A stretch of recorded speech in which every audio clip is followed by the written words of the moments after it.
A long time before there was another family that was animated, and they were prime time. These cave folk came into our lives in 1960, inspired fresh from the Honeymooners. Possibly. It almost got them sued by Jackie Gleason. Grab your Flintstone chewable vitamins and your Fruity Pebbles, and let's dive in. Did I spend money for a throwaway gag on props for this review? Yes. Did the gummies have to be chewable because I'm not a real adult? Maybe. Am I the Carrot Top of YouTube comedy? Probably. The Flintstones.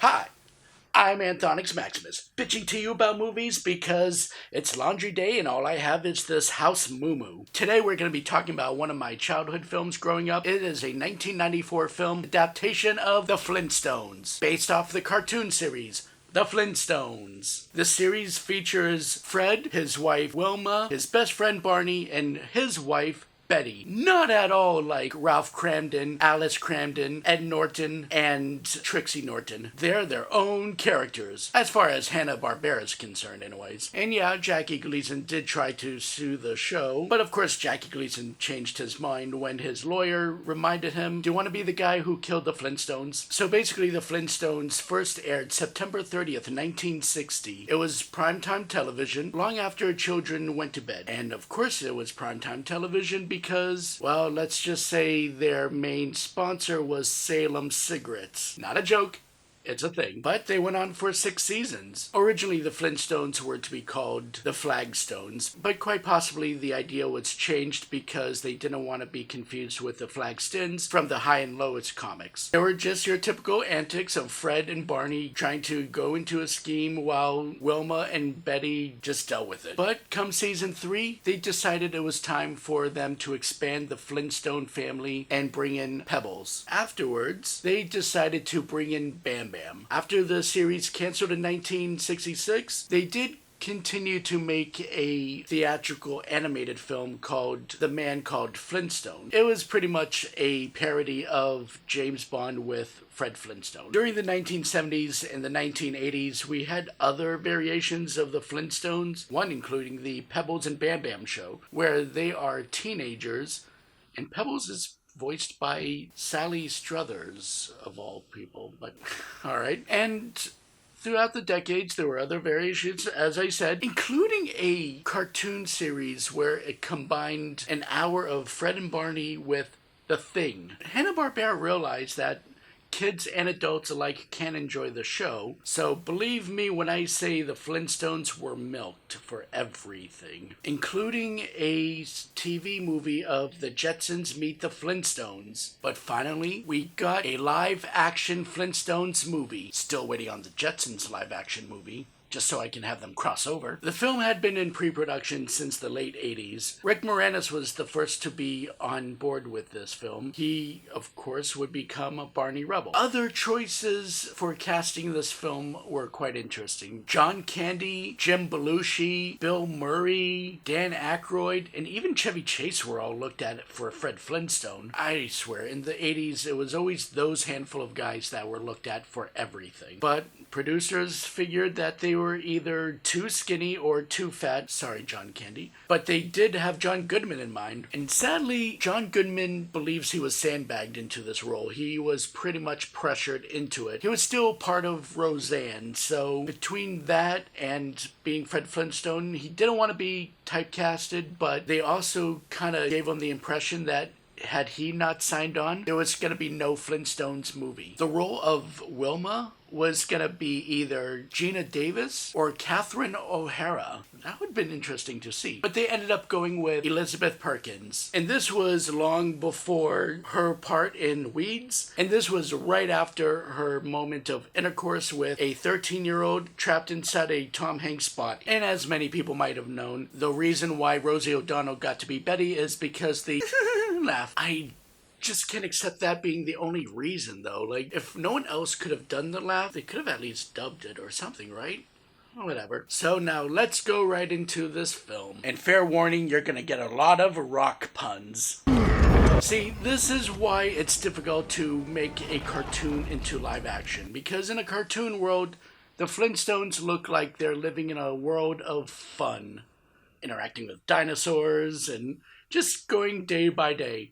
But you put that on live action, and they make it look like they're living in some kind of post-apocalyptic hell. In of you and me dripping with coconut oil on a beach in Acapulco with Mr. Slate's fortune to keep us company. And here's the film's villain, Cliff Vandercave, played by Kyle MacLachlan from Sex and the City, and for you older people, Twin Peaks, with his assistant Halle Berry playing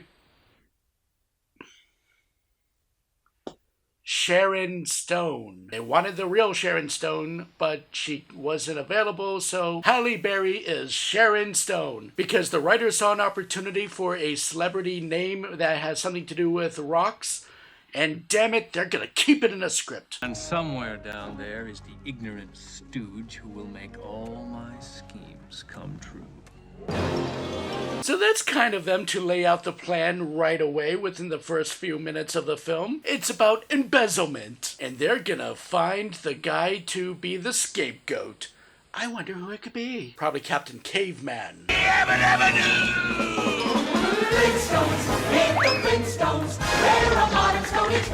Oh, they're doing the theme song, and they're watching Tar Wars. Okay, we get it, Steven Spielberg. George Lucas is your best friend.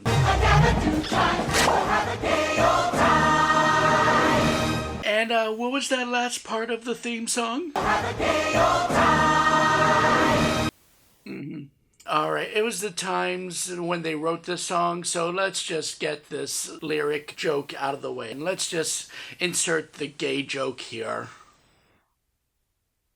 That's what he said.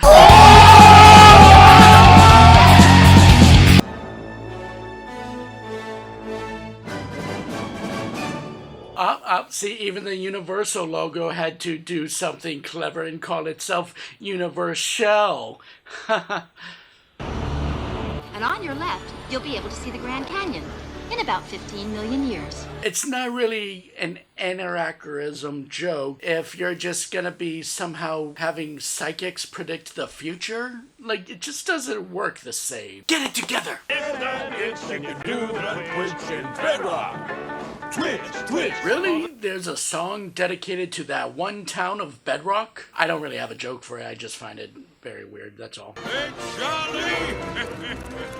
Isn't it fun? In the Stone Age, we just enslaved animals for everything. I am just happy to report we've moved on from all that. Nowadays, we just eat the animals.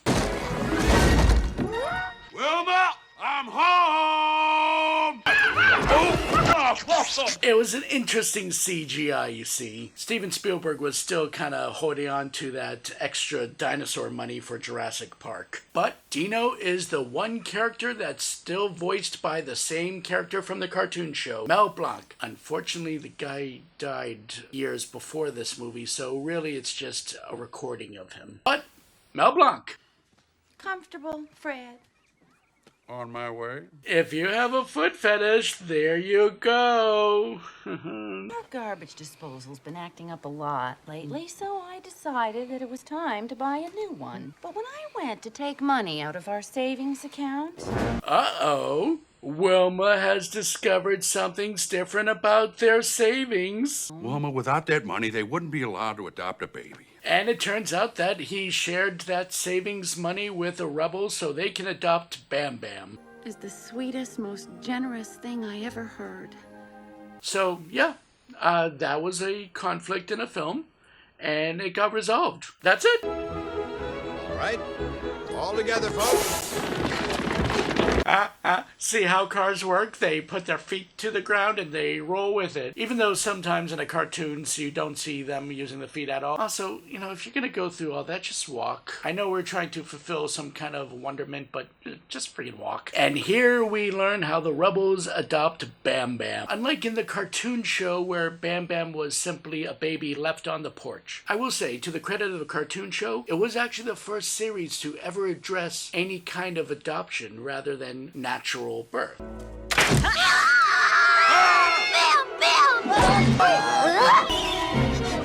Okay, I'm just gonna fast forward through this because the longer we watch a scene of a boy that's naked running around, I think we'll all end up in jail.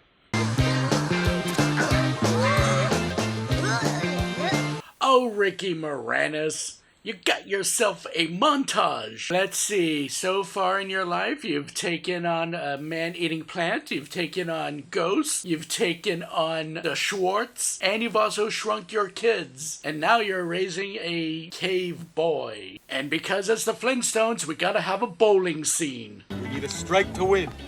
Can you do it? Hey, is the Earth flat?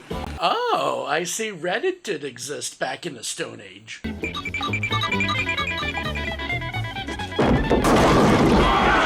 And this is where we see the setup for the film. I owe my son to him.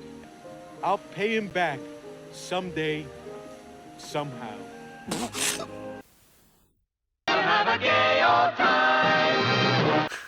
Grow up, you guys.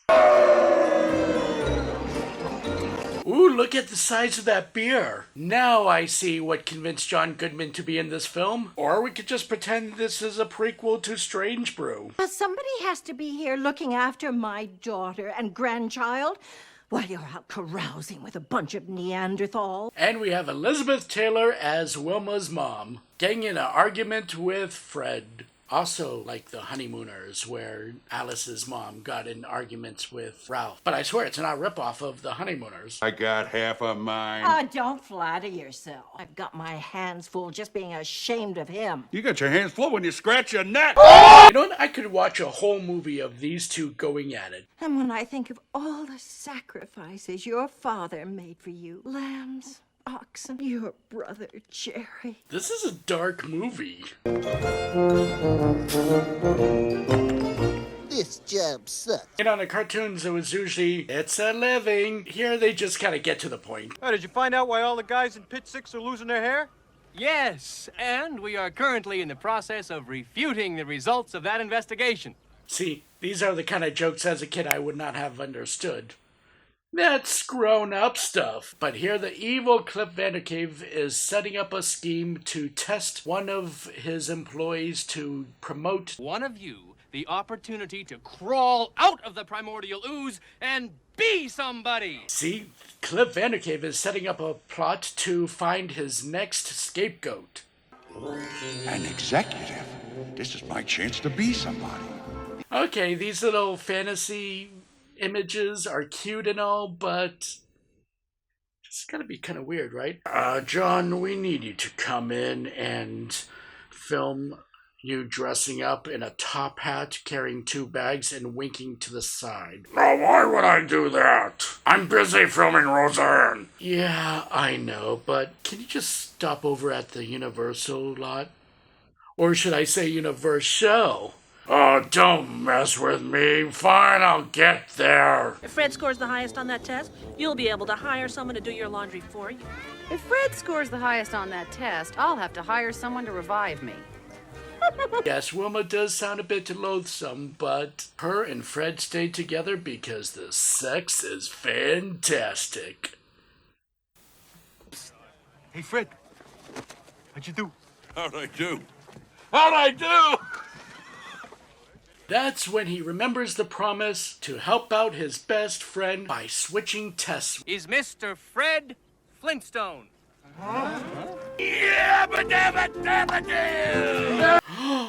Well, yabba dabba do tell.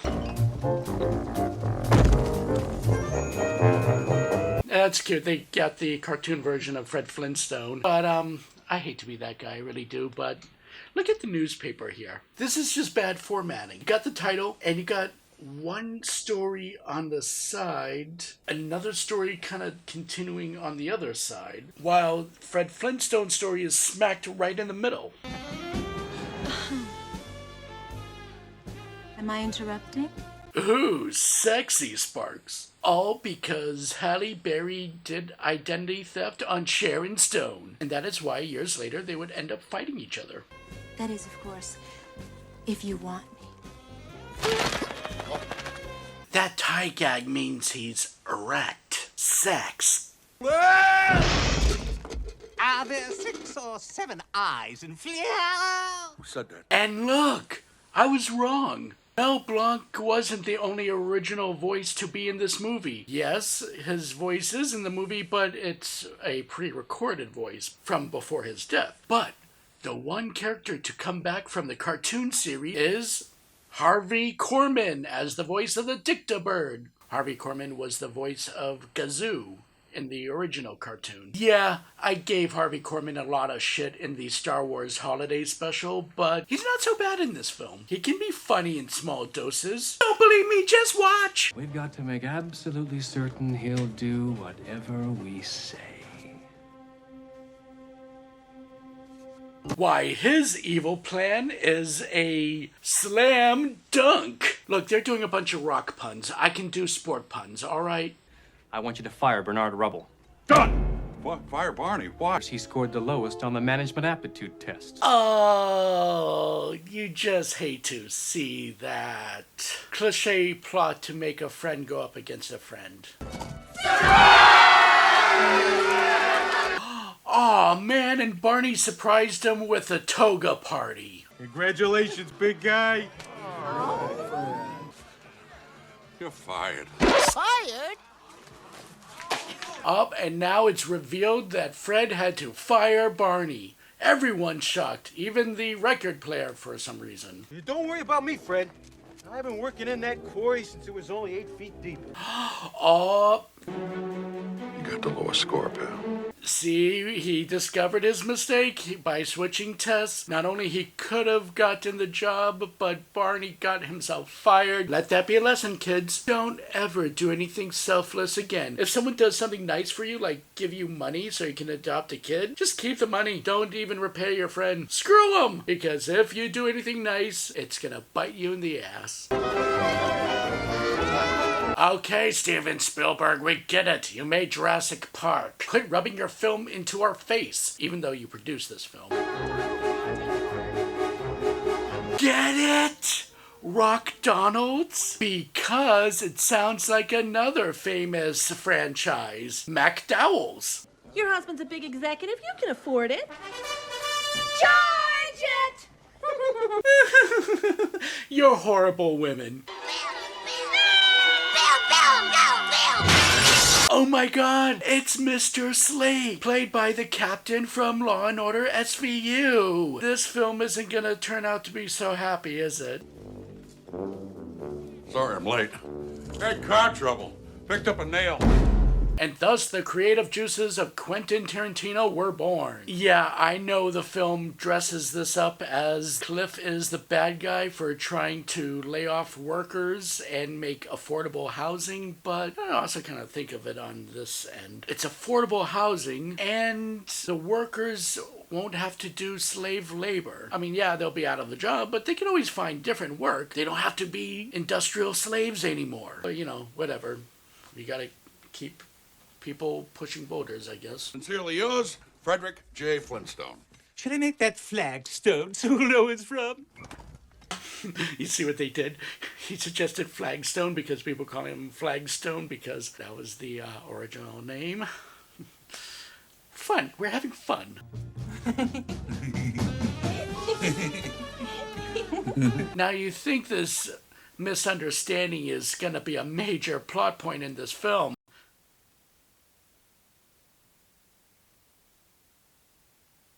I sure hope I didn't get you into too much trouble with your wife the other day. Nah, Wilma always forgives me. She knows I love her. Aw, now we get to learn a little bit of how Fred met Wilma. I'll never forget the first time I met her. She was working at a restaurant, and I won this all-you-can-eat contest, and she was the one to clean me off. Liar! First of all, we learn from the prequel that comes out after this movie that you met at a prehistoric Sonic. You guys knew each other much longer than that, according to the Flintstone kids. Sorry, I don't mean to get so riled up. I'm just gonna have to take some pills here. And by pills, I mean Flintstone vitamins. Perhaps we can give Red something to take his mind off work. Oh, to shut Fred up, Cliff gave him a bonus. So cue the montage.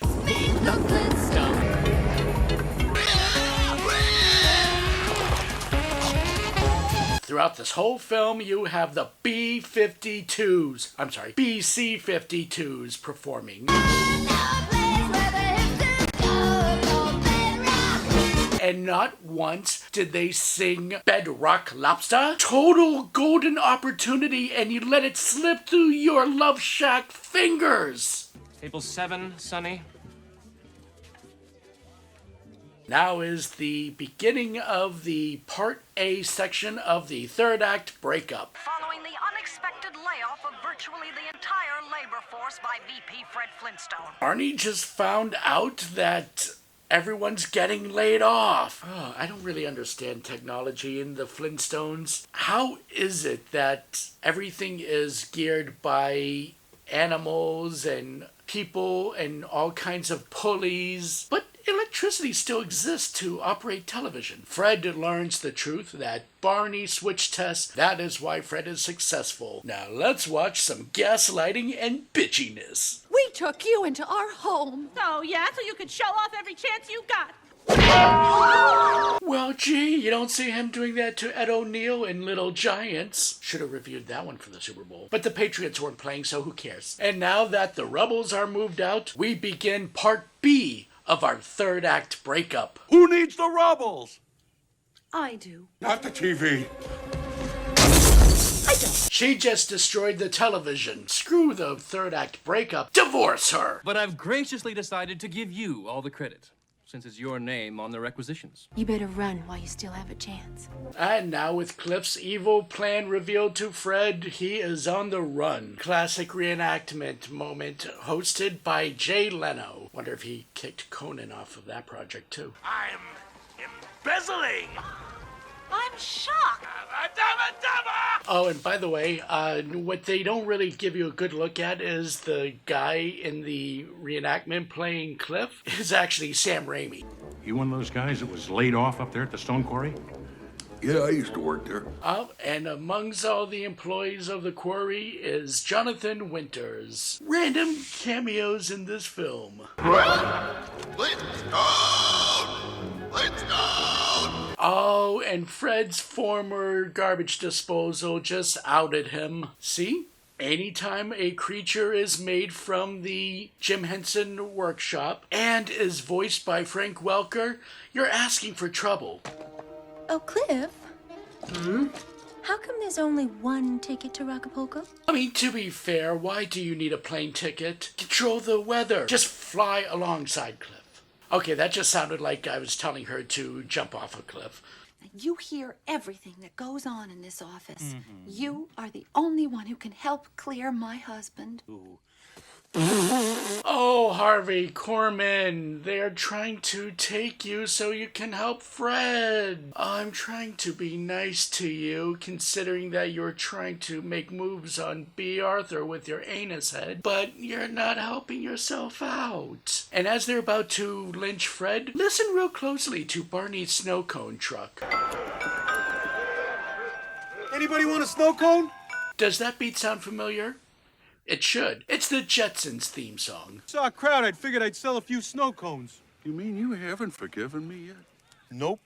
And frankly, I don't think this is gonna help. See, the thing about this film is that John Goodman's Fred Flintstone is weird. Like, he didn't study the voice or watch any of the episodes of the Flintstones before taking this role. And that's fair. He didn't want to end up trying to emulate the original voice actor.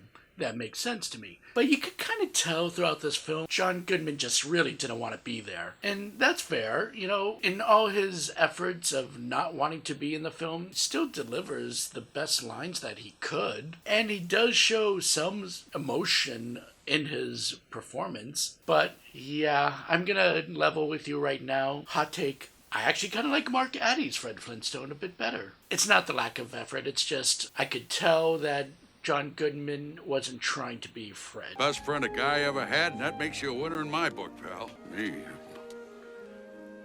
just a big jerk. But in the sentimental scenes like this, he still delivers because John Goodman is a professional actor. And fortunately, Wilma and Betty arrive just in time to share the Dictabird side of the story. I mean, it still kind of makes Fred an asshole, but not on purpose.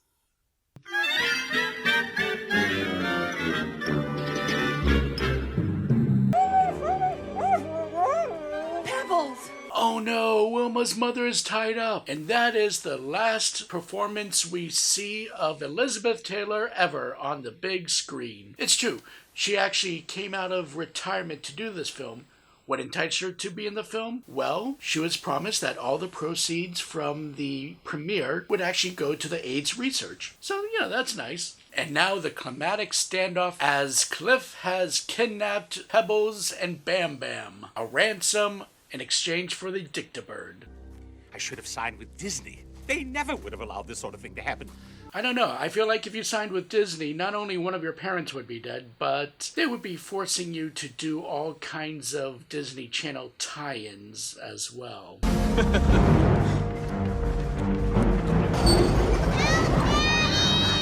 Kids, you're just tied up. I feel like you could have just jumped off the conveyor belt by now. And Bam Bam, you're friggin' strong. What's holding you down? Did it! You called me Dada! That was a story arc. I'll think of something.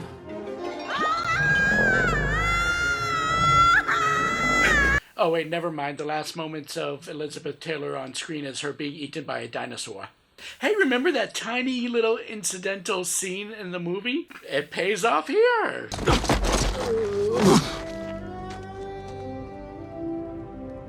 Will there be anything else, Mr. Flintstone? Aw, Halle Berry did the right thing and signed on to do Days of Future Past.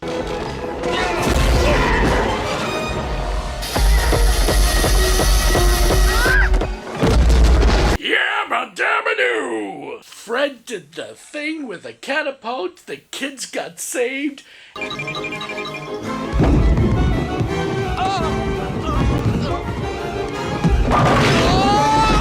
And Cliff got murdered. And not before looking up John Goodman's gown. And they cuffed her, and she went from doing rock puns to doing cat puns. I don't know what's a better trade-off. I love this stuff! I'm gonna name it after my daughter, Concretia. Inventive progress, and all it took was death. And even if by accident in real life, Fred Flintstone would have to serve some kind of jail time. You are hereby promoted to president of the entire concrete division. I was always the richest man in the world. I just never knew it. Oh, don't do the noble thing. Take the damn job. Yeah, you learn to humble yourself, but can't you be humble and rich at the same time? And the movie ends with them finishing up with a drive-in movie just like on the TV show.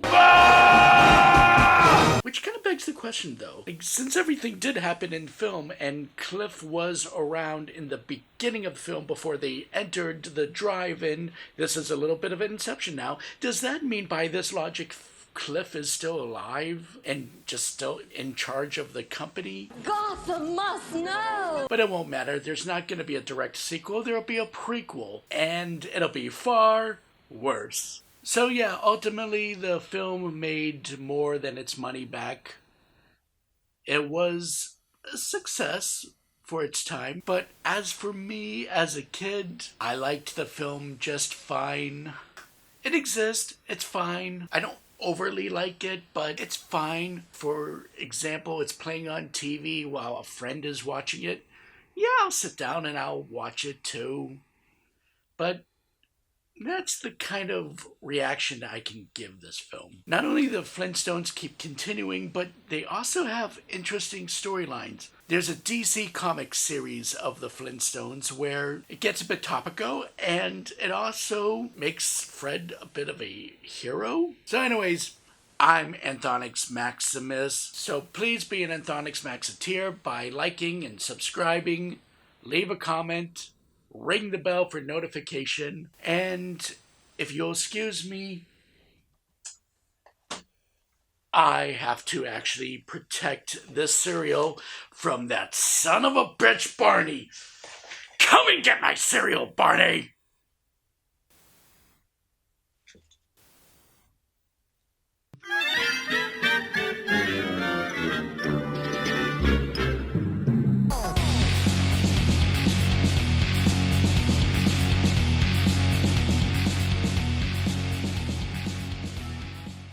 Dun, dun, dun, dun. Burn rock, lobster. Yeah, I don't really have any Flintstone merchandise. I got this. I got Lewis from Ghostbusters, Rick Moranis. That's Barney Rubble. All right, there you go. Yabba dabba doo! I like talking to you!